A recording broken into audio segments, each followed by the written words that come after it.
ပို့ပြီးတော့အရေးကြီးတာတခုကလေကိုယ့်ကိုယ်ကြီးကတော့တည်တော်လို့ရှိရင်စုံတစ်ယောက်ကကိုယ်ဆိုပြီးတော့လိန်လေပြီးတော့အမှုတွေလုံနေလို့ရတယ်ကိုယ့်ကိုယ်ကြီးကပေါက်ကြားသွားအဲ့ခါမှာတကယ်ပြစ်မှုကြတော့ကိုယ့်နာမည်ကြီးနဲ့ကိုယ်ပဲကြံခဲ့တာဖြစ်တဲ့အတွက်အဲ့ဒါတော်တော်အရေးကြီးတယ်ကိုယ်ကြီးကအချက်လက်ထိမ့်သိမ်းမှုဆိုတာလေတေချာလေးကြည့်ဖို့ကောင်းတယ်ပေါ့နော်ဟုတ်တယ်အဲ့လိုခါကျတော့ credit card ပါရလာဆိုတော့ credit card ကြီးပို့သွားမှာပေါ့နော်ရေအဲ့ကြဘယ်လိုတွေဖြစ်ကုန်တာ credit score မှာကြတော့ကျွန်တော်အရင်ကဒီ3လက်စာ credit card ရှိတယ်အဲ့မှာကကန်တက်ချက်ပေါ့နော်ပမာဏကများတော်တော်များတဲ့အမောင်းပေါ့ဒါပေမဲ့အခုထပ်ပြီးတော့အဲ့ကတကရလာကြတော့ကျွန်တော်အစမသိဘူး။ဩငါအရင်ရပြီးသားဟာရယ် plus ပေါ့နော်ထပ်ပြီးတော့ဒါရအောင်ပေါ့အဲ့တော့ဟောငါပတ်စံတောင်မှဘန်သွားပြီးချီးနေကြမလို့ကြိုပြီးတော့ဒီ credit card ကိုသုံးလို့ရအောင်ပေါ့နော်အဲ့ဒါကတနေ့မဟုတ်6လလောက်ကျော်သွားတော့ကျွန်တော်အရင်အဲ့များတယ်ပေါ့နော်ဒီပမာဏကန်တက်ချက်အများကြီးပေးထားတဲ့ကတ်ကနေစာလန်းပို့တယ်တခြားကတ်တကတ်ရှိရဲ့အတွက်ဒီထဲကနေပြီးတော့ဘလောက်ကိုဖြုတ်လိုက်ပါမယ်ပေါ့နော်ရှော့လိုက်ပါမယ်ဆိုပြီးအဲ့စာရောက်လာကကောက်ဝါနေပြီးတော့ရောက်လာတဲ့အခါကျတော့ဘာငါတင်ထားတာပေါ့နော်လူတယောက်ရဲ့ limit ကိုအဲ့လောက်ထိဆက်ထားမယ်လို့မတွေးဘူးအဲ့တော့ဗာလဲဆိုတော့ကျွန်တော်နောက်ပိုင်းမှာစာရေးလဲကျိုးဖတ်ကြည့်လိုက်တဲ့အခါမှာသိရဗာလဲဆိုတော့လူတိုင်းမှာဒီသူလူတယောက်ချင်းစီမှာ credit point ဆိုတာရှိရပေါ့နော်ငွေစုတာတို့အဲ့လိုငွေချေးတာတို့ဘဏ်အကောင့်ပေါ့နော်အဲ့လိုလုပ်တာတွေကအကုန်သူကလက်မှတ်ထားထိုးလို့ပဲပြောရတယ်ခါကျတော့လေကိုကလည်းမသိဘူးရှောက်ပဲထိုးမိတာဆိုတော့လေအမှန်တန်ငွေစုတာဆိုလို့ရှိရင်ဘယ်နှစ်လောက်တာလဲတော့တကယ်လို့ကိုကအတိုးကဘယ်လောက်ရမှာလဲတကယ်လို့ကိုကကြိုပြီးတော့ဖြတ်မယ်ဆိုရင်ကိုကအဲ့လိုရော်ကြီးဘယ်လောက်ပေးရမှာလဲအဲ့ဒါပါကြည့်တင်တယ်အကုန်ကြည့်တင်တယ်အကောင့်တစ်ခုလုပ်မယ်အဲ့လိုဘာပဲဖြစ်ဖြစ်နော်တစ်ခုဘန်သွားပြီးတော့လုပ်တော့မယ်ဆိုလို့ရှိရင်အဲ့လက်မှတ်တွေကအလကားထိုးနေရတာမဟုတ်ဘူ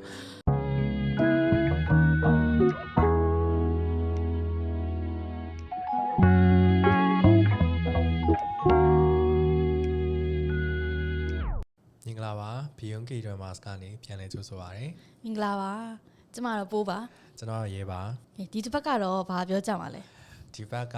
ဒီမှာနေတဲ့သူတွေဘာဖြစ်ငွေကြေးစီမံခန့်ခွဲမှုကမဖြစ်မနေလိုအပ်တယ်လေနော်လူတိုင်းမှာအဲ့တော့အားနဲ့ပတ်သက်တဲ့အကြောင်းလေးတွေဘုသူတရားစရာအကြောင်းလေးတွေကိုဒီနေ့ပြောသွားပြီးမှဖြစ်ပါတယ်တယောက်တည်းနေတဲ့ခါကျတော့ငွေကြေးစီမံမှုကလိုအပ်လာပြီလေဗန်နေနဲ့တွေ့တဲ့အတွေ့အကြုံလေးတွေလည်းမတော့ပြောကြမယ်လေနော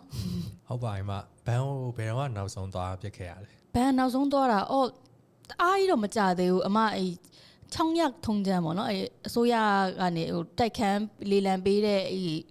ဘန်စာအုပ်ကိုဖျက်ချင်လို့ဆိုပြီးတော့သွားခဲ့တာဆိုတော့တလားလောက်ပဲရှိဝင်တယ်နေဘက်ကဘန်မလို့လားတော့မသိဘူးပေါ့နော်စိုးမှာတော့ဘယ်လိုလဲမသိဘူးအမလျှောက်တော့ကျတော့ဖြတ်တဲ့အချိန်ဆိုရင်ဘယ်ချိန်ဖြစ်ဖြစ်ဖြတ်လို့ရတယ်ဆိုလို့ကိုကလည်းဒါပေမဲ့တလားထည့်နေနေဖြတ်ချင်တဲ့အချိန်ကျတော့ဖြတ်လိုက်တာလေအဲ့တော့ဖြတ်တဲ့အချိန်ကျတော့ဘာပြောလဲဆိုတော့မြန်မာလူမျိုးမို့လို့လားမသိဘူးเนาะမြန်မာလူမျိုးမို့လို့အဲ့လိုမျိုးပြန်ပြီးတော့ဗောနော်အမကို approval လုပ်ရမှာတဲ့အထက်ကိုတင်ရမှာဆိုတဲ့အခါကျတော့အဲ့အမရဲ့လောက်ကန်နေကြအောင်သက်သေခံလက်မှတ်ကိုပေးပါတဲ့ကိုငွေကိုယူရမှာနော်ကိုစုထားတဲ့ငွေကိုသွားထုတ်မှာနော်အမကလည်းတော်တော်အဲ့လိုကကိုက company တစ်ခုမှလုံးမနေဘူး freelance အနေနဲ့အများကြီးလုပ်နေတာလို့ပြောတဲ့အခါကျတော့အဲ့လိုကြမရဘူးနော်လုံးဝတဲ့အလုံးလုံးနေကြအောင်ထောက်ကန်စာပဲလိုတာဆိုတော့မရှိဘူးလို့ပြောတော့ရှိမှမရှိတာလေနော်မရှိဘူးလို့ပြောတဲ့အခါကျတော့အဲ့လိုဆိုရင်ခက်ခဲတယ်ဆိုတဲ့ပုံစံမျိုးနဲ့ပြောတာပေါ့နော်သူကအသက်ငငယ်လေးပဲရှိသေးတယ်သူကဟိုအလုံးဝင်တာမကြသေးဘူးဆိုရင်ဟိုစိုက်ကက်လေးတောင်ရေးထားတယ်သူမကြသေးပါဘူးဆိုတဲ့ဟာမျိုးလေးရေးထားတယ်လေကိုဟိုထူထူတာဆက်ဆံပေးပါဆိုပြီးကက်ကလေးရေးထားရှိတယ်အဲ့လိုဆိုတော့ဘလို့ထုတ်ကြမလဲကိုပစံကိုသွားထုတ်ပါလေဆိုမှခုနကပြောအလုပ်တင်ပါညာလည်းဖြစ်နေမှာသူအတွေးကြုံမရှိရော manual တွေကဒီသူကဘယ်လိုလိုလဲဆိုအဲ့ဒါကိုဖတ်ပြပြီးတော့တောင်းနေရနေအဲ့ဒါကိုဖတ်ပြပြီးတောင်းတာဘယ်လိုပေါ်မူဒီမလောက်တတ်သေးဘူးဟုတ်တယ်ဟိုလိုဘလို့လေးလုပ်ပေးရမယ်ဆိုတာမျိုးမသိသေးဘူးမသိသေးတော့အဲ့လိုကြီးလောက်တာသိလားအဲ့ဒါနောက်ကျတော့အမကလည်းမထပေးနိုင်ဘူးလေကိုပစံကိုလာယူတာလေကိုကအဲ့ဒါကိုဘာကိုပြအောင်မှာတော့သွားချိရလည်းမဟုတ်ဘူးလေအမခက်တီတွေပဲမပြန်ဘူးဆိုတဲ့ခါကျတော့သူတခြားလုံနည်းတစ်ခုတော့ရှိတယ်သိလားသူမလုံးချင်လို့ပြင်းလို့ဟိုနိုင်ငံသားဖြစ်ကြောင်းလက်ခံစာတွေလာပါလားအဲ့လိုလက်မှတ်ထိုးရမယ့်ဟာမျိုးတွေရှိတယ်အဲ့လိုဘာစာရွက်တွေလဲတော့မသိဘူးစာရွက်3ရက်ကိုလက်မှတ်ထိုးလိုက်ပြီးတော့ထုတ်ပေးမယ်ဆိုတော့ထုတ်ပေးလိုက်ရောအဲ့နဲ့ပြီးပြီပေါ့နော်အဲ့လိုမှန်တာဘယ်ဟုတ်အောင်နောက်နေ့ကျတော့ဖုန်းတစ်ခါဆက်လာတယ်လက်မှတ်ထိုးဖို့စာရွက်တစ်ရက်လိုသွားလို့တဲ့ဖုန်းကသူဖတ်တာမဟုတ်ဘူးသူ့ရဲ့စီနီယာဆက်ပေးတာတော်သေးတယ်အမအလုပ်သွားမနေတဲ့ခါကျတော့သွားလို့ရတယ်ဆိုတော့နောက်နေ့မှထပ်ပြီးတော့သွားလိုက်တာဟုတ်တယ်နော်အဲ့တချာရှိသေးတယ်ဒီအလုပ် ဟိုလုံနေတဲ့သူတွေဆိုဘန်သွားဖို့ဆိုရင်သူက3နာရီလားမသိဘူးပိတ်တာလေဘန်က3ခွဲအထိပဲပိတ်တာလေအဲ့တော့ပြီးတော့ဂျာရက်ပဲလေနော်ဂျာရက်ပဲလေစနေတိုင်းဝင်လေပြီးတော့တခါလေးဆိုရင်ဘန်သွားဖို့ဆိုပြီးတော့ထမင်းစားတဲ့အချိန်ကြီးသွားရတာစားတဲ့အချိန်ပြေးရတာလေနော်တော်သေးရဲ့စိုးမှじゃဘာပဲဖြစ်ကွာမဝေးဘူးတဲ့ဘန်တွေကနီးညာကွာဘယ်နာနေနေအဲ့လိုမျိုးတော်သေးရဲ့ဟိုတချို့ဆိုရှိရလေနော်နေတွေပါဆိုလို့ရှိရင်သွားရတကူဟုတ်တယ်တကူတကရှိရအဲ့လိုကြရင်ဘယ်လိုလုပ်မလဲနော်နေတော့ခွင့်ယူပြီးသွားမှာလို့တဲ့မနေ့ပိုင်းခွင့်ယူပြီးသွားမှာလို့အဲ့လိုရှိဟုတ်တယ်လက်တလောဘန်နဲ့ပတ်သက်တဲ့အတွေ့အကြုံတော့အဲ့လိုပေါ့နော်ဘယ်လိုပြောမလဲဟိုပတ်စံလိုချင်လို့သွားထုတ်ပါတယ်ဆိုမှကိုကတက်သေးပြရမယ်အဖြစ်တွေဖြစ်နေတာပေါ့နော်အဲ့ဒါမြန်မာမို့လို့လားဘယ်လိုလားတော့မသိပါဘူးကျွန်တော်နောက်ဆုံးသွားခဲ့တာက3ပတ်လောက်ပဲရှိအောင်ပဲဒီအခုကဒီပထမတစ်ခါရောက်တော့ကဘန်ကတ်တွေကတက်တန်းကုန်လာပြီခုကအဲ့တော့အစ်စ်ပြန်သွားပြီးတော့ရှောက်ရတာပေါ့နော်အဲ့ဘန်3ခုရှိပြီအခုကုန်တာဘန်ကတ်တို့လာပို့တာလည်းရှိရနော်အဲ့တော့စာပို့ပြီးတော့ဒီလာပို့ရမလားပေါ့နော်လာယူမလားပေါ့နော်အဲ့ကြတော့ကျွန်တော်ကကြတော့ဒီတိုင်းပဲမြန်လိုချင်တာလည်းပါတယ်နီးနေရပဲဆိုပြီးတော့သွားလိုက်တာသွားတော့ချက်ချင်းရရောဟုတ်လားထောက်ကကြရလည်းမလို့ထောက်ကကြတယ်လည်းမလို့ပေါ့နော်ဒီကိုယ့်ရဲ့နိုင်ငံသားမပုံနေပြလိုက်တယ်ဒါပေမဲ့ဟိုကတော့လိုတယ်ခုနပြောရဲဟုတ်လဲအလုပ်ကြောင်ထောက်ကကြပေါ့နော်အဲ့ဒါတော့လိုတယ်အဲ့တော့အဲ့ပြလိုက်တော့အလောက်ကလည်းကြာလို့လည်းဖြစ်မှာပေါ့နော်ဒီသူတို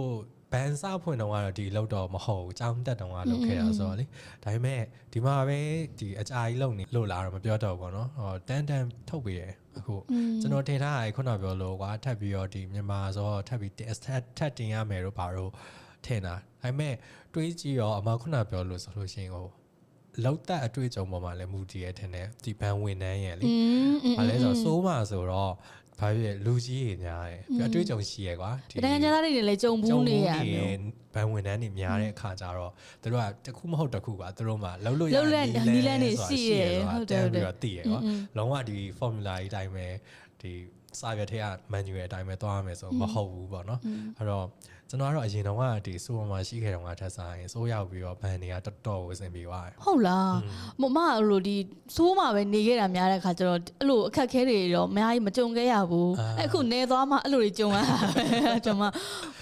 သူကဟိုလေသူ့အတိုင်းသူ့လမ်းညွန်ကြီးအတိုင်းပဲလုပ်တဲ့ခါကျတော့လေဘာမှချောချူလုပ်ပေးရကောင်းမှလည်းမသိဘူးသူလက်မှတ်ထိုးတစ်ခုကြံခဲ့တော့လေဖုံးဆက်တော့လေသူ့စီနီယာပဲဆက်ပေးတာအဲ့ပြီးတော့စီနီယာပဲပြန်ပြီးတော့ဆက်သွယ်ပေးတာပေါ့နော်ဓာတ်ရိုက်မပြောဘူးအမားနဲ့တခုစကားအမားတွေပါလေပါမှာဆိုလို့လည်းအဲ့လိုလည်းဖြစ်မှာပေါ့အမားကိုအရန်နေအားနာပြီးတော့အဲ့လိုသူဘန်ကဟိုလက်ဆောင်ပစ္စည်းသွားလိုက်စေးရပါလားအဲ့ဒါတွေမျိုးသွားလိုက်တန်နဲ့သွားလိုက်စေးလားအဲ့ဒါတွေဆက်တွေပေးလိုက်တယ်အမားသိလားအားနာပြီးတော့သူတခါခေါ်လိုက်ရလို့ဆိုပြီးတော့အဲ့လိုမျိုးဟုတ်ပါပြီမဟိုအဲ့တော့အမငွေရောစုပြက်လားငွေစုပြက်တယ်ဟိုဘယ်လိုမျိုးဟိုကဘန်တွေကတခုနဲ့တခုမတူဘူးလေနော်အတိုးနှုံးနေတော့ဘာရောမတူဘူးအဲ့တော့အားနဲ့ပတ်သက်ပြီးတော့အမလေးလာထားလေးရှင်နည်းနည်းလောက်ပြောပြပေးပါဘန်တွေကဘလို့လဲဆိုတော့လေဒီအမှန်တိုင်းအခုကငွေချေးတွေလည်းပေါ်လာပြီနော်နိုင်ငံသားကိုငွေချေးပေးတဲ့ဟိုဘန်တွေလည်းရှိတယ်သက်ကုမ္ပဏီတွေလည်းရှိတာပေါ့ဒါပေမဲ့သူငွေချေးတာတော့အဲ့လိုမျိုးငွေစုတာတော့အရေးကြီးဆုံးကတော့ယုံကြည်စိတ်ချရမယ်လေနော်ဒီဘန်အနေနဲ့ယုံကြည်စိတ်ချရတဲ့ဘန်မျိုးဖြစ်မလားကြည့်ရမယ်မဟုတ်လို့ရှင်ဒီငွေချေးကိစ္စမှာလည်းသူယုံကြည်စိတ်ချရလားပေါ့နော်အဲ့လိုမျိုးဆိုတော့ကိုရီးယားမှာဘယ်လိုတွေရှိလဲဆိုတော့တရားဝင်သတ်မှတ်ထားတော့မဟုတ်ဘူးဘန်လုပ်ငန်း1နှစ်3ဆိုပြီးတော့ရှိတာကိုရီးယားလိုပြောတော့ JE Kumyu ပေါ့နော် JE Kumyu ပေါ့ JSam Kumyu ဆိုပြီးအဲ့လိုမျိုးရှိတာပေါ့နော်ကိုတုံးနေဘန်ဘာဘန်လဲဆိုတာသိချင်တော့ရှာကြည့်လိုက်ပေါ့နော်အင်တာနက်ကရှာကြည့်လို့ရှိရင်တရား JE လား JE လားတက်လားနှစ်လားဆိုပြီးတော့ထွက်လာတာပေါ့အဲ့ဒါလေဘာကွာတာလဲဆိုတော့အဓိကကွာတာတော့ဒီ Owning Bob ဆိုပြီးတော့လေဥပဒေကဒီဘန်ပေါ်မှာတက်ရောက်လားမတက်ရောက်လားဆိုတာမျိုးမှာပဲမူတည်သွားတာနံပါတ်1အဲ့လိုဘန်တွေကကြတော့ဥပဒေကနေပြီးတော့ကာဝယ်ပေးထားတယ်ကာဝယ်ပေးထားတဲ့အခါကျတော့အတိုးနှုန်းကလည်းတက်တာတယ် service အမျိုးမျိုးပေါ့နော်ဟုတ်တယ်သူဝန်ဆောင်မှုအမျိုးမျိုးကအကုန်လုံးအမျိုးလဲစုံတယ်လူအတန်းစားအလိုက်ပေါ့နော်ကိုယ့်ရဲ့ဒီအလုပ်ကွက်ဒီလုပ်နေဆိုရင်ဒီလိုရမလားပေါ့နော်ဟိုမိသားစုနဲ့လည်းဆိုင်နေရတော့နော်မိသားစုက2ယောက်လား3ယောက်လားအဲ့လိုမျိုးနဲ့ပတ်သက်ပြီးတော့အဲ့လိုဝန်ဆောင်မှုတွေလည်းများတယ်အဲ့တစ်ကပေါ့နော်အတိုးနှုန်းကလည်းရန်နေတယ်ပေါ့နော်ငွေချေးတဲ့အခါမှာလည်းအတိုးနှုန်းနည်းနည်းနဲ့ချေးလို့ရဟုတ်တယ်ငွေစုတဲ့အခါကျတော့လည်းကောင်းတယ်ပေါ့နော်အတိုးများရတယ်ပြီးငွေချေးတဲ့အခါကျတော့လည်းအတိုးနည်းနည်းနဲ့သွားပြီးတော့ချေးလို့ရတယ်ဒါပေမဲ့တခုရှိတာကသူကအဲ့လိုဥပဒေကကာဝယ်ထားတဲ့အတွက်ကြောင့်မလို့ရှင်းညုံ thinkip ဆိုတဲ့ credit ပေါ့နော်ငွေသွားချေးမယ်ဆိုတဲ့အခါကျတော့ကိုယ့်ရဲ့ credit အမှတ်ကဘယ်လောက်ရှိလဲဆိုတာကိုသူကတေချာကြည့်ပြီးတော့တေချာကိုစစ်တာတိတိကျကျလေးကိုစစ်တာပေါ့နော် ရဖို့လည်းတိတ်မလွယ် မလွယ်ဘူးပေါ့ပြောချင်တာတော့ခက်ခဲတယ်ပေါ့ရဖို့ခက်ခဲတယ်ပေါ့ရဖို့ခက်ခဲပြီမဲ့ရပြီဆိုရင်လည်းအတုံးတုံးနဲနဲနဲ့ရပြီးတော့စိတ်ချရတယ်ပေါ့နော်ဒါမဲ့နံပါတ်2ကကြတော့ဝန်ဆောင်မှုတွေကလည်းနည်းသွားမယ်ပြီးရင်အဲ့လိုအတုံးတုံးတွေကနည်းနည်းများသွားမယ်ဆိုတဲ့အဓိပ္ပာယ်ပါပဲဒါမဲ့အဲ့ဘန်တွေကကောင်းတာမကောင်းတာအဲ့လိုတော့မဟုတ်ဘူးပေါ့နော်ကိုယ့်အတွက်ကိုယ့်ရဲ့ အမကန်ချက်ဘယ်လောက်ရှိလဲမရှိလဲနည်းနည်းအဲ့လိုလေးကွာသွားမှာ ကွာသွားတယ်ဟုတ်တယ်ကိုယ့်ရဲ့အခြေအနေနဲ့ကြည့်ပြီးတော့ဗောနော်ကိုယ့်ကတကယ်လို့ဒီငွေကိုအမြန်လိုနေတယ်အတိုးများလဲရတယ်ဆိုလို့ရှိရင်တော့ဒီနံပါတ်1နံပါတ်3ပေါ့နော်အဲ့လိုဟာတွေမှာသွားပြီးတော့ချေးမယ်ဆိုလို့ရှိရင်ကြတော့ငွေကမြန်ရနိုင်တာပေါ့ကိုယ့်ကိုအဲ့လိုအပေါ်ကနေစစ်ဆေးတာတွေအများကြီးမရှိတဲ့ခါကျတော့ယုံကြည်စိတ်ချမှုတော့နည်းနည်းနည်းမှာပေါ့နော်အမခံချက်ကတော့နည်းနည်းနည်းသွားမှာပေါ့ခါကျတော့အဲ့လိုမျိုးနံပါတ်1 2 3ဆိုပြီးတော့ဒီဘန်းဟွာတွေကိုကြည့်ရမယ်မတို့လုံးနေကြဒီရှင်ဟန်းတို့ဦးရီတို့ဟာနာတွေကတော့အကုန်တက်တယ်ကြည့်ပါပဲဒီနောက်ဆုံးတခြားကုမ္ပဏီကနေလုပ်တယ်ပေါ့နော်တက်လုပ်တယ်လို့ဒဲဘူး option ဆိုပြီးတော့အတိုးလုပ်တဲ့လုပ်ငန်းတွေကတော့မသွားတာအကောင်းဆုံးပဲသူတို့နေနဲ့ပတ်စံရတယ်လွယ်နေနော်အဲ့ရရ ပတ်စံရတယ်လွယ်တယ်ဒါပေမဲ့ကိုမဆက်နိုင်လို့ရှိရင်ကိုဘာတွေနဲ့လာဖမ်းမှမသိဘူးအဲ့ဟိုစကားတွေမှာရှိရအေးစကားတွေမှာရှိရလေအဲ့လိုတွေဖြစ်မှာကြောက်တယ်မဟုတ်အဲ့အမအပြင်းမှာလည်းရှိရဟုတ်တယ်နော်လိုက်ပြီးတော့လေအဲ့လိုပါဟိုကြားဘူးတာပေါ့နော်တကိုယ်တိုင်မြင်ဘူးတာတော့မဟုတ်လို့ကွာအကျွေးမဆန်းနိုင်လို့စက်ယုံဒီလိုက်သွားတော့ကွာဒီလားလိုက်သွားပြီးအဲ့လိုကားမိန်နဲ့ရောက်လာပြီးတော့ကွာအေးခေါ်ဖမ်းခေါ်သွားတယ်ကားတွေကိုခေါ်သွားလေသိရမှာဘာလို့ပတ်စံမပေးရလဲကွာအဲ့လိုမျိုးတွေကွာအဲ့မျိုးတွေကတော့ရှိတယ်နော်ဟုတ်တယ် Devil update ရှိတယ်နော်အဲ့ငွေအားတွေကတော့နံပါတ်3ပေါ့နော်များသောဖြစ်နိုင်ရင်တော့ဒီနံပါတ်1ဘဏ်လုပ်ငန်းတွေမှာငွေကိစ္စကိုလောက်တာအကောင်းဆုံးပဲအမပြောတဲ့ဟာဘုသူတလည်းရရပေါ့နော်ဒါပေမဲ့ခုနပြောလို့နံပါတ်1ကိုတိုးဖို့ကလည်းနည်းနည်းတော့ဟိုဗီဇာအမျိုးအစားလည်းရပြီးလို့ရှိရင်ဝင်ငွေအမျိုးအစားရเนาะအဲ့လိုမျိုးခတ်တယ်ဒါပေမဲ့ပို့ပြီးတော့စိတ်ချယုံကြည်ရပါပေါ့เนาะအဲ့လိုမျိုးဆိုရင်တော့ဟုတ်နိုင်ငံသားဆိုတော့လေပိုကြည့်တာပေါ့เนาะသူအချက်လက်တွေပိုကြည့်မှာပေါ့ဒါပေမဲ့နှစ်ဦးနှစ်ဖက်စိတ်ချရအောင်လုပ်တယ်လို့ပဲထင်ပါတယ်အမကတော့လေပြီးတော့ဟိုလိုသူတို့ရဲ့လုပ်ငန်းအတွက်ပေါ့เนาะကောင်တာဝန်တန်းလိန်ပြီးတော့အဲ့လိုမျိုးလိန်ပြီးတော့မလိန်တစ်ပတ်နဲ့အကောင့်ဖွင့်ပေးလိုက်တယ်ပါတယ်မျိုးရှိလားရှိရလားရှိရပြောရရင်လေ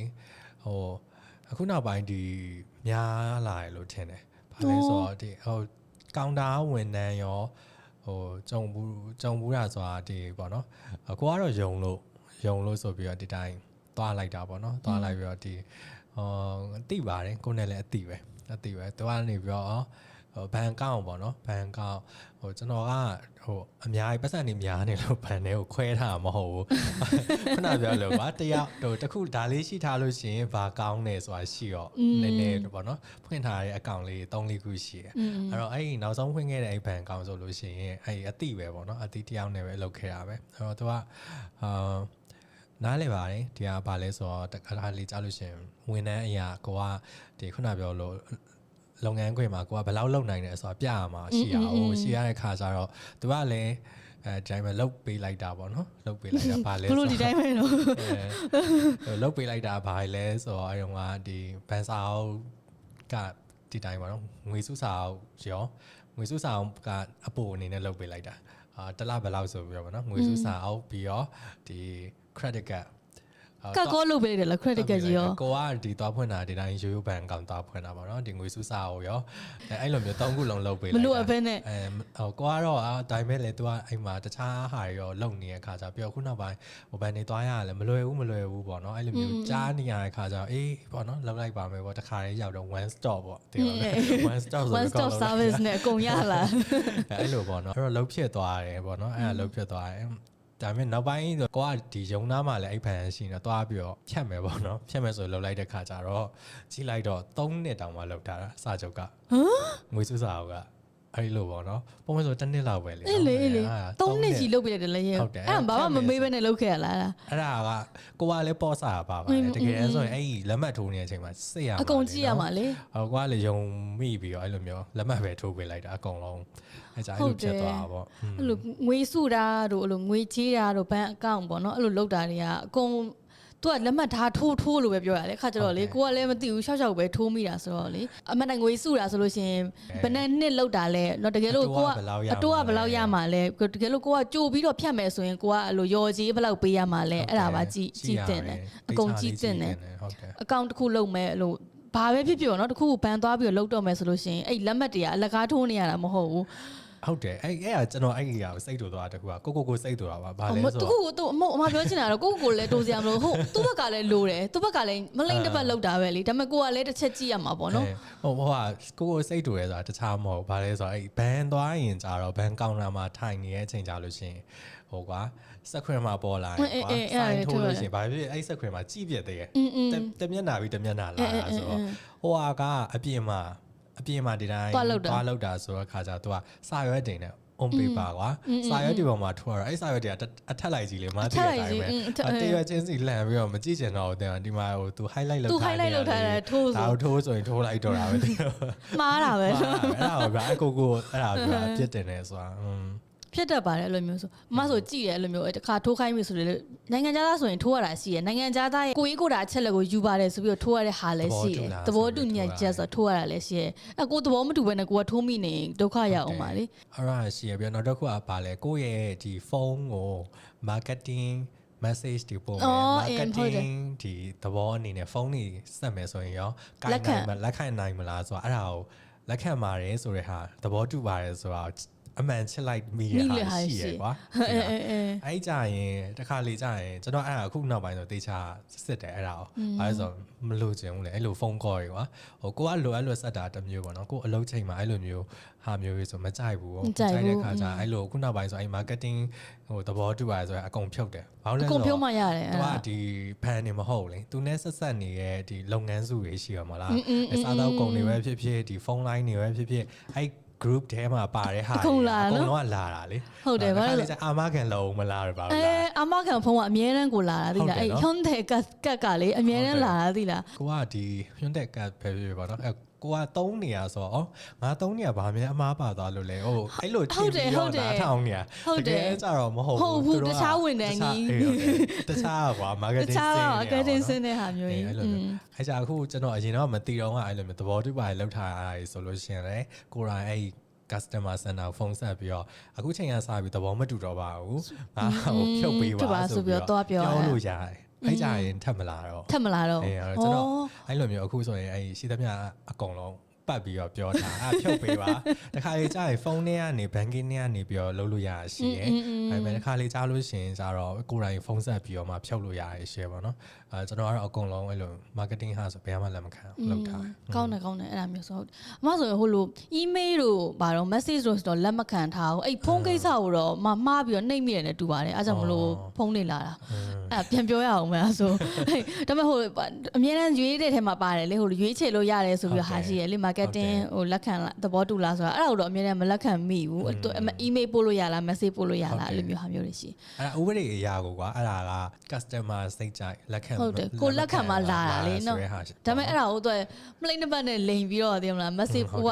marketing လုပ်ချင်တဲ့အခါကျတော့ရောရောင်ပြီးတော့လက်မထိုးမိအောင်ပေါ့နော်အမှန်ကြိုးပြီးအမှန်ချစ်တာအဲ့လိုမျိုးတွေရှိတယ်ဟုတ်တယ်သေချာလေးကြည့်ဖို့ကောင်းတယ်ပေါ့နော်ဟုတ်တယ်အဲ့လိုခါကျတော့ credit card မှာရလာဆိုတော့ credit card ကြီးပို့သွားမှာပေါ့နော်ရေအဲ့ကြောင့်ဘယ်လိုတွေဖြစ်ကုန်တာ credit score မှာကျတော့ဆိုတော့ကျွန်တော်အရင်ကဒီ3လက်စ credit card ရှိတယ်အဲ့မှာကသူကဒီနည်းနည်း limit ပေါ့နော်ဒီ3လို့ရတဲ့ limit ကန့်သက်ချက်ပေါ့နော်ပမာဏက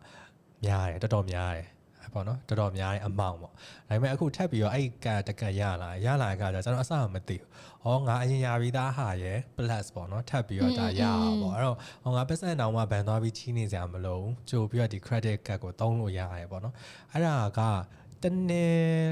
နေ့မဟုတ်6လလောက်ကျော်သွားတော့ကျွန်တော်အရင်အဲ့များတယ်ပေါ့နော်ဒီပမာဏကန့်သက်ချက်အများကြီးပေးထားတဲ့ကတ်ကနေစာလန်းပို့တယ်တခြားကတ်တကတ်ရှိရဲ့အတွက်ဒီထဲကနေပြီးတော့ဘလောက်ကိုဖြုတ်လိုက်ပါမယ်ပေါ့နော်ရှော့လိုက်ပါမယ်ဆိုပြီးအဲ့စာရောက်လာကကောဝါနေပြီးတော့ရောက်လာတဲ့အခါကျတော့ဘာငါတင်ထားတာပေါ့နော်ဟိုလူတယောက်ရဲ့ limit ကိုအဲ့လောက်ထိဆက်ထားမယ်လို့မတွေးမိဘူးအဲ့တော့ဗာလဲဆိုတော့ကျွန်တော်နောက်ပိုင်းမှာစာရေးလဲကြိုဖတ်ကြည့်လိုက်တဲ့အခါမှာသိရဗာလဲဆိုတော့လူတိုင်းမှာဒီသူလူတယောက်ချင်းစီမှာ credit point ဆိုတာရှိရပေါ့နော်ဒီ तू အဲ့ credit point ဆိုရဲဟာဘာလောက်တာလဲဆိုတော့ခုနအမပြောလို့ပဲဘန်သွားပြီးပတ်စံချီးရပဲဖြစ်ဖြစ်ဒီဒါမှဒီမှာပေါ့နော်အိမ်ဝယ်တာကားဝယ်တာအဲ့ကြလို့ရှိရင်ကိုယ်ပတ်စံလိုပေါ့နော်ချက်ချင်းဟိုဟာမဖြစ်လို့အရေးကြဝယ်တာတို့ပါအဲ့လိုမျိုးဆိုလို့ရှိရင်ဒီ credit point ကိုကြည့်ရလူတယောက်ချင်းစီရဲ့ तू ကဒီပတ်စံကိုငွေကြေးကိုတိကျအစီမံခန့်ခွဲနေရလားဥပမာထားပါတော့ဒီခုနပြောလို့ဖုန်းပေတွေအိမ် ငါမီဘို gas ဖိုးတွေအဲ့လိုမျိုးတွေကိုမပေးဘဲနဲ့အကျွေးကြမ်းအဲ့လိုမျိုးဆိုရင်ခုနပြော credit point ညာရော့သွားဖုန်းပေးပုံမှန်မဆောင်တာမီဘိုတွေဒီ gas ဖိုးတွေပေါ့နော်ပုံမှန်မဆောင်တာရေဘိုးတွေမဆောင်တာအရစ်ကြတွေမဆောင်တာလေနော်အရစ်ကြတွေပေါ့နော်ဖုန်းတွေအရစ်ကြဝယ်ကြရလေနော်ဖုန်းတွေဒီ iPhone တွေပေါ်လာအရစ်ကြတွေဝယ်ကြအဲ့ဒါတွေကိုပုံမှန်မဆောင်ဘူးဆိုလို့ရှိရင်အကုန်လုံးက tracking လိုက်လို့ရတယ်အဲ့ဘာကြောင့်လဲဆိုတော့ခုနဖုန်းဝယ်လို့ရှိရင်လည်းကျွန်တော်တို့ဒီနိုင်ငံခြားသားမှတ်ပုံတွေကပေးရတယ်ဒီ ID card ပေါ်မှာပဲအခြေခံထားခုနပြောတဲ့ဒီရေဘိုးတွေမီးဘိုးတွေဆိုလို့ရှိရင်လည်းကိုကဒီအိမ်မှာနေရဆိုလို့ရှိရင်အိမ်ရှင်ကကိုအတွက်စားချုပ်ချုပ်ပေးတာဆိုရင်တော့ကိစ္စမရှိဘူးဒါပေမဲ့ကိုယ်တိုင်ကဒီမီးတွေရေတွေကိုချိတ်ထားတဲ့ဟာမျိုးကြီးရှိရလေဒါပုံမှန်ကတော့အဲ့တိုင်းပဲလုပ်ရပါကိုယ့်ရဲ့နိုင်ငံခြားသားမှတ်ပုံတွေကတ်နေပဲလုပ်ရဆိုတော့ကိုက2လလောက်မပေးမိဘူးတည်မလားမပေးမိတဲ့ခါကြလို့ရှိရင်ဘာမှမဖြစ်ပါဘူးလေလို့ထင်တာတကယ်မဟုတ်ခုန credit point ကရော့နေပြီအေး score ရကိုယ့်ရဲ့ရော့နေပေါ့နော်ဆိုတော့အဲ့သူ့မှာလည်းဒီ level အမျိုးမျိုးရှိရပေါ့နော်ဒီ900ကျော်လို့ရှိရင်အကောင်းဆုံးပေါ့နော်ဒီလူရဲ့ credit point ကတော့ဒီလူကငွေကြီးကိုတေချာစီမံခန့်ခွဲနေရပေါ့နော်ခုနပြောလို့900ကျော်လား600ကျော်လား600ကျော်တဲ့အထိကတော့အသင့်တင်လို့ပဲသူကသတ်မှတ်တာအဲ့600အောက်ဆိုလို့ရှိရင်တော့ဒီလူကလုံးဝငွေကြီးစီမံခန့်ခွဲဖို့မကောင်းဘူးပေါ့နော်ဟိုနည်းနည်းတတိထားမယ်လူဆိုပြီးတော့ဘန်တွေကတတ်မှတ်ပြီးတော့ငွေချေးရတော့ပါဆိုရင်လည်းမပြေနိုင်ဘူးပေါ့နော်တကယ်လို့ပေးလိုက်တယ်ဆိုရင်တောင်မှအဲ့လူကိုပေးတဲ့အတိုးနှုန်းကအများကြီးပဲထားပါတော့19%ခိုင်နှုန်းတို့18%ခိုင်နှုန်းတို့အဲ့လိုကြီးဖြစ်ကုန်တာ18%ခိုင်နှုန်းဆိုအများကြီးနော်အဲ့လိုမျိုးကြီးရှိရ18%ခိုင်နှုန်းတို့ဘာလို့ပေါ့နော်အဲ့လိုမျိုးကြီးဖြစ်တယ်ခုနပြောလို့မျိုးဒီcredit point ကောင်းတဲ့သူတွေပေါ့နော်ကောင်းတဲ့သူတွေဆိုလို့ရှိရင်သူက10%ခိုင်နှုန်း17%ခိုင်နှုန်းအဲ့လောက်နဲ့လည်းဖြစ်နိုင်တယ်ပေါ့နော်အဲ့တော့ကိုကဒီကိုယ့်ရဲ့ငွေရေးကြီးကိုတေချာစီမံခန့်ခွဲနေလားမခန့်ခွဲနေဘူးလားပေါ့မူတည်ပြီးတော့ကိုရမယ်ခုနပြောရဲ့ဒီဘန်နဲ့သွားတဲ့ခါမှာအလုပ်လုပ်ရတာပဲဖြစ်ဖြစ်ဒီကိုကလိုအပ်လို့ပေါ့နော်ငွေလိုအပ်လို့သွားပြီးတော့ယူရပဲဖြစ်ဖြစ်အိမ်ဝယ်တာတိုက်ခန်းဝယ်တာကားဝယ်တာပဲဖြစ်ဖြစ်ပေါ့နော်အဲ့ကြလို့ရှိရင်ကွာသွားတယ်တရားနဲ့တရားပါဒီကိုယ့်ရဲ့ credit score ကိုကြည့်ပြီးတော့ကိုယ့်ရဲ့ငွေကြီးစီမံမှုပိုင်းဟာဒီကတ်လေးထည့်လိုက်တဲ့နဲ့သူတို့စီမှာအကုန်လုံးမြင်နေရပြီးတော့နော်ပုံနေကတ်ပေါ့နော် ID ကတ်လို့ခေါ်ရဲဟာအဲ့ထည့်လိုက်ပြီးဆိုတာနဲ့အကုန်လုံးကတန်းထွက်လာကိုဘာလုပ်ခဲ့တယ်ငွေကြီးအရာဘာလုပ်တယ်ပေါ့နော်ပြီးတော့ခုနပြောလို့ဒီအမပြောတဲ့ဒီအဆင့်3ခုရှိရဲ့ပေါ့နော်ဒီငွေရေးစီမံခန့်ခွဲအဖွဲ့အစည်းတွေပေါ့ဘယ်အဖွဲ့အစည်းရပဲဖြစ်ဖြစ်ဒီလူတယောက်နိုင်ငံခြားသားတယောက်ကိုစစ်လိုက်ပြီးဆိုတာ ਨੇ notification တက်လာဘယ်အဖွဲ့အစည်းကမင်းရဲ့ credit score ကိုစစ်နေပါပြီဒီမှာအဲ့ဒါသဘောတူပါသလားပေါ့နော်အဲ့လိုမျိုးစာအမြဲရောက်တယ်အဲ့တော့ကိုကတခါလေကြာရင်တတိမမူမိရမျိုးလေးရှိတယ်ねကွာကိုကဒီဟာကကိုယ့်ရဲ့ credit score ဆိုတာကိုယ့်ရဲ့ဒီကိုယ်ပိုင် personal data နော်ဒီလူတိုင်းစစ်ခွင့်မရှိဘူးဟုတ်တယ်ကိုကတကယ်သွားပြီးတော့ငွေချေးတဲ့အခါသွားပြီးတော့ဒီတခုခုပေါ့နော်သွားပြီးဘန်သွားတဲ့အခါမှာကိုယ့်ရဲ့ဒီခွင့်ပြုမိန်ရတော့မှဒါလုပ်လို့ရတယ်နော်အဲ့လိုမျိုးမသိဘဲနဲ့အဲ့လိုမျိုးစစ်နေရမျိုးကြီးပါတယ်မရှိပါဘူးဒါပေမဲ့ရှိခဲ့ဆိုရင်လည်းတေချာလေးရှိခဲ့သည်ရှိတော့ပေါ့နော်တေချာလေးအဲ့လို notification လေးပါလေတေချာကြည့်တဲ့ねဟုတ်တယ်အဲ့လိုမျိုးရှိတဲ့ねကိုယ့်ရဲ့ကိုယ်ရေးကအချက်လက်ပေါက်ကြားမှုဆိုတာမလွယ်ဘူးလေနော်ပို့ပြီးတော့အရေးကြီးတာတခုကလေကိုယ့်ရဲ့ကိုယ်ရေးကတော့သိတော့လို့ရှိရင်စုံတစ်ယောက်ကကိုယ်ဆိုပြီးတော့လိန်လေပြီးတော့အမှုတွေလုံနေလို့ရတယ်ကိုယ့်ကိုယ်ရေးကပေါက်ကြားသွားအဲ့ခါမှာတကယ်အပြစ်မှုကြတော့ကိုယ့်နာမည်ကြီးနဲ့ကိုယ်ပဲကြံခဲ့တာဖြစ်တဲ့အတွက်အဲ့ဒါတော်တော်အရေးကြီးတယ်ကိုယ်ကိုယ်တာအချက်လက်ထိမ့်သိမ်းမှုဆိုတာလေရဲရောအဲ့လိုမြန်မာဆိုပြီးတော့အဲ့လိုမျိုးကန့်သက်ခံရတော့ရှိလားအခုဘန်နေမှာကိုမဟုတ်တော့မှဘေးမှာကြားရတာတွေပေါ့နော်ရှိရဆိုတာကျွန်တော်ကိုယ်တိုင်တော့မဟုတ်ဘူးပေါ့နော်ကျွန်တော်ကတော့အဲ့လိုအလုံးမခံရဘူးဒါပေမဲ့ဘေးမှာမြင်နေရတာပေါ့ဘာလဲဆိုတော့ဒါကလည်းအမျိုးမျိုးတော့ရှိမှာပေါ့နော်သူတို့ကိုယ်တိုင်ကလည်းခုနပြောတဲ့ငွေကြီးစီမံခန့်ခွဲရအားနေတာမျိုးကြောင်းမို့လို့သူတို့ credit score ကြောင်းမို့လို့အဲ့လိုဖြစ်တာလည်းဖြစ်လိမ့်မယ်ဒါမှမဟုတ်လို့ရှင်ဘန်တွေရဲ့လုံထုံးလုံနေအရာပေါ့နော်အခုနောက်ပိုင်းဆိုရင်ကျွန်တော်တို့မြန်မာဆိုရင်လွယ်နဲ့ကတ်တွေ300တို့ဒီမှာ payment service တွေပေါ့နော်ဒီငွေပေးတဲ့စနစ်တွေကိုဘာလို့300မျိုးအကုန်လုံးမရတော့ဘူးเนาะဥပမာကောက်တို့ဘာလို့ဆိုလို့ရှိရင်မရတော့ကောက်သုံးခဲ့ဘူးလားဘယ်တော့ရောက်လဲ အမလည်းသုံးခဲ့ဘူးတယ် အရင်ကကောက်တက်စီစီးလို့ရှိရင်ကောက်ပေးနေ ပေးနေကောက်ပေးသုံးခဲ့ဘူးတဲ့အချိန်ရှိခဲ့ဘူးလေရုတ်တရက်ကြီးမရတော့တာနော် ရုတ်တရက်ကြီးလေရက်လိုက်ပါပြီ ရက်လိုက်ပါပြီဆိုပြီးတော့လေဘာမှသုံးလို့မရတော့ကိုအကောင့်လေးရော ပြီးတော့အဲ့ရုံကကျန်တဲ့ပတ်စံနေလဲဘယ်အကောင့်ကိုယ့်ရဲ့ကိုယ်ပိုင်အကောင့်လေးကိုလွှဲပေးပါမယ်ဆိုပြီး အဲ့လည်းကြားတယ်သိလားတော်တော်ကြာမှရောက်တာချက်ချင်းလည်းမရောက်ဘူးအိမ်တော့လေဟုတ်တယ်အဲ့လိုမျိုးပေါ့နော်အဲ့ဒါတော့ကိုရိုင်းခံရတာပြီးတော့အဲ့နောက်ထပ်အဲ့ကိုဘန်ဒီပါရှောက်တော့လဲအခုစိုးရောက်ပြီးတော့တော်တော်အဆင်ပြေသွားတယ် ဟုတ်လားဟုတ်တယ်မဆိုးမတောင်မှပဲတခုကြားလိုက်တာပေါ့နော်အဲ့အဝင်နဲ့တော်တော်သဘောကောင်းပါတယ်ဒါပေမဲ့အမတို့မြန်မာလူမျိုးဆိုလို့ရှိရင်သူတို့ကဘန်ဆိုတဲ့ခါကျတော့အဲ့လိုအထက်အရာရှိတီအဲ့လိုအဆင့်အဆင့်နေရှိတာပေါ့နော်ပုံမှန်ဆိုလို့ရှိရင်ဒီအဆင့်နဲ့ကြော်ဖြတ်ရမယ်ဟာမဟုတ်ဘူးမြန်မာလူမျိုးဆိုရင်အဆင့်ပို့ပြီးတော့ကြော်ဖြတ်ရတဲ့ဟာမျိုးရှိတယ်ပေါ့နော်အားကြောင့်မလို့3ရက်လောက်ကြာတာမြန်မာလူမျိုးကတခုလုံးမယ်ဆိုလို့ရှိရင်လေအဲ့ဒါအပေါ်ကလူကလို့ထောက်ခံမှာအောက်ကလူကလှုပ်ခွင့်ရတာမျိုးရှိတာဆိုနည်းနည်းကြန့်ကြာတာမျိုးလည်းရှိတာပေါ့နော်အချို့တွေလည်းလုံးဝလုံးမပေးတာမျိုးလည်းရှိတယ်အပေါ်ကလူကပယ်ချလိုက်လို့ရှိရင်ဟုတ်တယ်တချို့ဘာမှလုပ်လို့မရတော့ဘူးဘလို့နေနေဘယ်ဗီဇာနေနေလုံးမပေးဘူး မပေးဘူးဆိုပန်းရှိမြန်မာလူမျိုးဆိုလို့ရှိရင်အဲ့လိုမျိုးအားကြောင့်မလို့နည်းနည်းတော့အရင်ကလို့တော့မလွတ်လပ်တော့တာများတယ်ပေါ့နော်အဲ့လိုဆိုရင်ငွေနဲ့ကိုရဲ့ဆက်ဆံရေးရောဘယ်လိုဖြစ်မလဲခုချိန်နေမှာကိုတုံတက်တဲ့လူဖြစ်နေလားစီမံခန့်ခွဲတဲ့လူဖြစ်နေပြီလို့ထင်လားဟိုးတော့ကပေါ့နော်ဟိုးတော့ကထက်ဆိုင်တော့ဒီပြီးခဲ့တဲ့နှစ်ကနည်းနည်းပြန်ပြီးတော့ control လေးရှိလာတယ်ဟိုးတော့ကတော့ဒီတိုင်းရှားလိုက်သုံးလိုက်ပေါ့နော်အဲ့တော့ကတော့နောက်ပိုင်းကျတော့လဲဟိုနည်းနည်းလေးကျမကြီးတခုခုဖြစ်လာသည်ရှိတော့တည်ရမလားကို့မှာရှိမှဖြစ်ပါလေနော်တခုခုဆိုလို့ရှိရင်လည်းအဲ့တော့အဲ့လိုမျိုးလေးဆိုတော့နည်းနည်းမရဲတော့ဘူးပြီးတော့အရင်ကဆိုရင်နည်းနည်းကွာ3နာရောတည်ရမလားပြီးလို့ရှိရင်ဒီတိုင်းရင်းနှီးမြုပ်နှံမယ်ဆိုလို့ရှိရင်လည်းပြစ်ပြီးတော့အဲ့လိုပြစ်ပြီးတော့လုတ်ပလိုက်တာရှိရမှာအဲ့အနေပြီးသင်ငန်းစာတွေလည်းရှားကြရရှိတယ်ခုနောက်ပိုင်းတော့တိချလေးပေါ့နော်နည်းနည်းလေးဟိုဒါကလှုပ်တင်လားဆိုတာဒါပို့ပြီးတော့ပေါ့နော်ဒီဟာလှုပ်လိုက်လို့ရှိရင်ဘယ်လောက်ထိအရေးဆုံးရမလဲဘာညာအဲ့လိုလေးချိန်စားတယ်ပေါ့နော်အဲ့လိုမျိုးလေးရှိလာကောင်းပါတယ်အမရောအမကတော့အရင်ကတည်းကအဲ့လိုမျိုးရဲလားအရင်ကတည်းကရဲတဲ့ထဲမှာမပါဘူးဘာမှမလုပ်ဘူးအမ game တောင်မစော်ဘူးအဲ့လိုမျိုးတွေမကြိုက်လို့ဒီတိုင်း game နော်အဲ့လိုရှုံးရမှာကြောက်တဲ့ခါကျတော့မစော်ဘူးအဲ့လိုမျိုးရှိအချင်းရှုံးလည်းမခံနိုင်ရှုံးလည်းမခံနိုင်တော့ခါကျတော့မစော်ဘူးပေါ့လူကအဲ့လိုဘာလို့ဟိုငင်းကြရေးကိုလိုချင်တာလို့ဘာလို့ကြီးအဲ့လိုမျိုးဟန်ဆောင်နေပေမဲ့မဟုတ်ဘူးကွာဒါရင်တော့ပျော်တာပေါ့ဒါပေမဲ့ရှုံးနိုင်ရောလက်မခံနိုင်တော့အဲ့လိုမျိုးရင်းနှီးမြှုပ်နှံနိုင်ပါလေဆိုတော့အများကြီးမလုပ်ဘူးအလုံးစုံလုံးမှာငွေစုတာပဲလုပ်တာပေါ့နော်ငွေစုတာမှတိုးရလဲအများကြီးတော့မရပါဘူးရတယ်လေနော်ငွေစုတာလောက်ပဲလုပ်ဖြစ်တယ်ကျွန်တော်တော့မလုပ်ဖြစ်ဘူးဒါပေမဲ့ငယ်တုန်းကတော့မလိုအပ်တာတွေလည်းအများကြီးဝယ်ခဲ့တာမျိုးတော့ရှိခဲ့ဘူးလေကိုလိုအပ်တယ်ထင်ပြီးတော့တေချာစဉ်းစားကြည့်တော့လည်းမလိုအပ်ဘူးပေါ့နော်အခုကျတော့လည်းအဲ့လိုမျိုးငွေကြေးလေးကိုတေချာစီမံတတ်လာပြီလို့သုံးတာနဲ့ဖြုံးတာနဲ့မတူဘူးဆိုတဲ့အတိုင်းပဲသုံးတင်တာလေးကိုသုံးပြီးတော့ပေါ့နော်ဖန်သွားပြီးငွေစုတင်တာလေးလည်းစုအဲ့လိုမျိုးလေးတော့လုံးတက်လာပြီလို့တော့ထင်တာပဲရှိတော့အများကြီးစူးစမ်းရအောင်ပါပေါ့နော်ကိုအဲ့လိုစီးပွားရေးလည်းလုံးတက်တဲ့လူမျိုးလည်းမဟုတ်ဘူးဆိုတော့ဟုတ်ဒီနေ့ပြောရရင်လည်းများသွားပြီဆိုတော့အဲ့တော့ဒီနားမှာပဲရက်လိုက်ကြအောင်အားလုံးပဲစန္ဒနဲ့ပေါ်ကတထက်တည်းကြာကြပါစေ Stay healthy Stay positive Bye bye